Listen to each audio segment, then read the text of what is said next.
Back in the Philippines, I used to order from Shein all the time, especially clothes. And if ever you've done that, you know the drill. You place an order, then wait and wait and wait some more time. Sometimes it takes so long that by the time the packages arrived, you've already forgotten what you brought. That's the usual thing that I've also experienced most of the time. And another problem is if the item is not the one that you expected, returning it is so much hassle that it takes most of your time. So instead of being stressed out, you just decided to keep it rather than returning. But here in Russia, it's totally different in a very, very good way. Well, first is the delivery. It totally shocked me. I can order something today, as in today, and it gets to delivered by tomorrow. Like what kind of sorcery is that? And the tracking is super detailed too. It's like checking on the app and watching your package on an adventure. And the best part, which I am so glad, is the returning process. It's so smooth and easy. One thing I can tell you is that Russia don't play when it comes to deliveries. Magic here. They take it very seriously.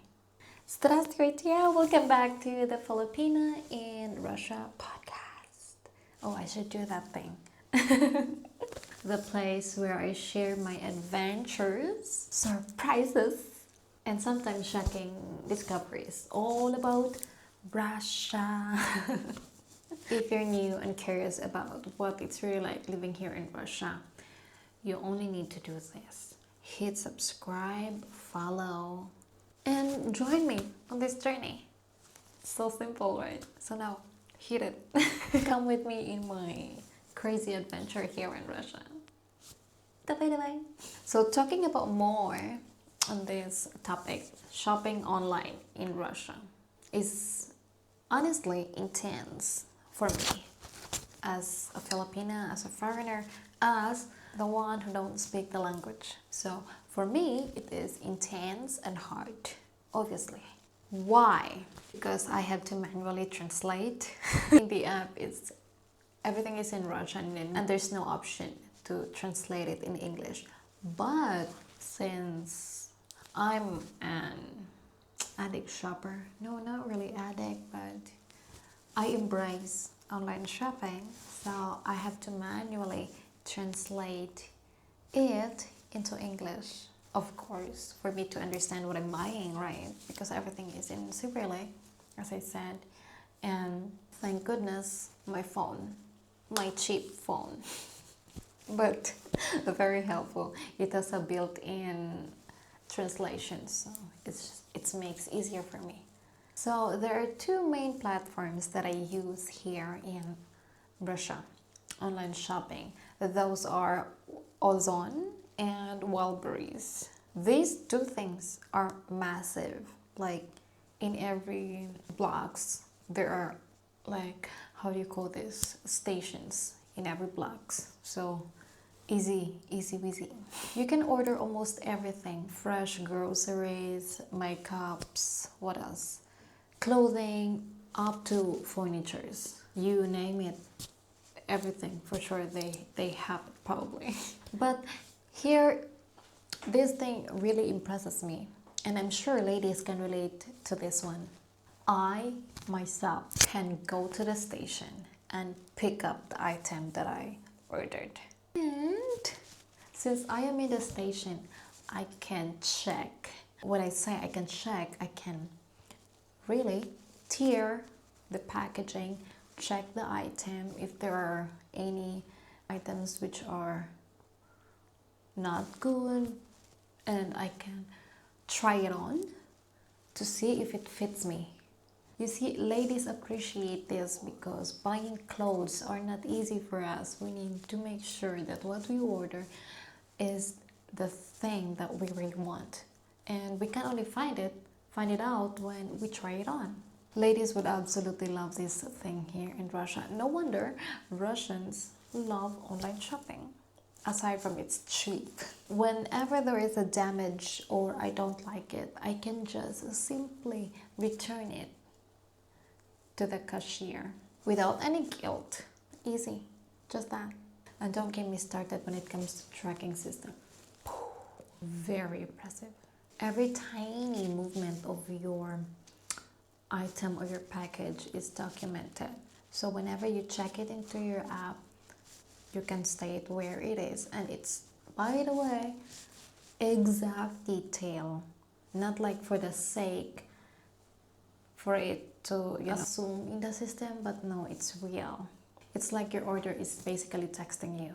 Like, hey girl, I just left from the warehouse, or guess what, I'm in your city now. It's one of the things that impresses me. Packaging, it's the same as in the Philippines online shopping. Nothing fancy, but at least it's secured and wrapped well. Now let's switch to Philippines. As you know, I have to compare it to see the difference for you to appreciate it even more. So there are 3 platforms that I'm very familiar when it comes to online shopping in the Philippines. Those are Shein, next is Lazada, and Shopee. They are convenient. We all know that and we love them. I love Shein. That's where I shop clothes mostly, way back in the Philippines. But the problem is delivery can be very unpredictable. It takes weeks. Sometimes your package arrives quickly, yes, and then sometimes it takes weeks and months or whatever. Especially when there is a typhoon and it will take like, I don't know, more than a month for it to arrive. If you are far from Manila and if you live somewhere in the islands, oh God, expect it to be months for it to arrive. Returns, don't get me started. If the item doesn't fit you or not to your liking, well, good luck. Most of the time you just accept it because the hassle of returning is a waste of time. Tracking back home is also not detailed. I know everyone can relate this. Some tracking system even says like in the station already in the pickup, but it's not even there yet. And sometimes it's lost, or I don't know. But the point is the tracking system is not 100% exact. You're lucky if you can even get the proper updated status of your order. Especially when you really like the item, you're so excited to try it on or to have it. But no update. About packaging wise, it's the same. As I said, nothing fancy. It's wrapped, secured. Same as here in Russia. So again, key differences that really shocked me in Philippines versus Russia is when it comes to speed and reliability, Russia is efficient, fast and precise. The Philippines can be, well, unpredictable. Another thing is the tracking and transparency. Russia's tracking feels like watching a live documentary about your package. The Philippines, mostly it's like a mystery movie. Not that I'm downgrading the Philippines, based on my experience. And I've not even ordered or shopped online once, many times. And not only even in Shein, but also in Lazada and Shopee. So I know the experience from those 3 platforms from the Philippines. So that is why I'm very confident in telling you about these differences between Russia and Philippines. Packaging, both are the same, at least that, it's okay. Return process in Russia, it lets you try the item first before paying. So you can basically touch the item, even if it's already wrapped, right? You can destroy the wrap, open it, and try it on. And when you like it, you pay. When you don't like it, no pay, no guilt. While in the Philippines, it doesn't offer such luxury. So when it arrives, you pick and pay. Just receive it. Just that. You might wonder why I chose this topic for my podcast. Simple. I'm a woman, and as a woman, we love online shopping. especially when it comes to clothes. This video is for the ladies. As ladies, we want to make sure that the items we've bought looks good in real, not just in the photos. And of course, whether it fits, right?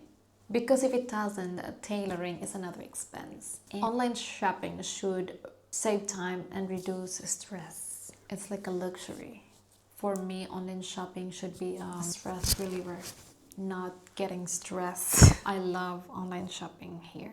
And I'm sure many Filipinos anywhere in Russia can agree to this. And by the way, if you are around here in Russia, please share your experience, your online shopping stories. Actually, not just here in Russia, in Philippines, or whether in the world where you are at. Share your stories for us to be aware and to know also. Share your online tips.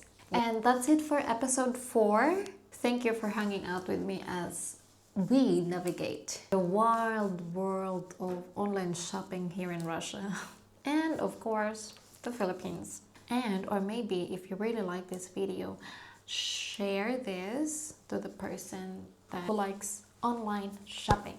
Now get ready, because next episode I will be sharing or talking to you about my first ever experience as a Filipina doing a grocery shop here in Russia.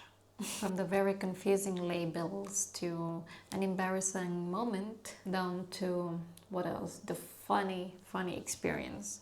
And trust me, you don't want to miss it, because this one is also most challenging experience that I've tried here in Russia. See you in the next episode. Thank you for watching. Till next time, stay curious, stay brave, and most importantly, keep laughing at life's little surprises. Goodbye and see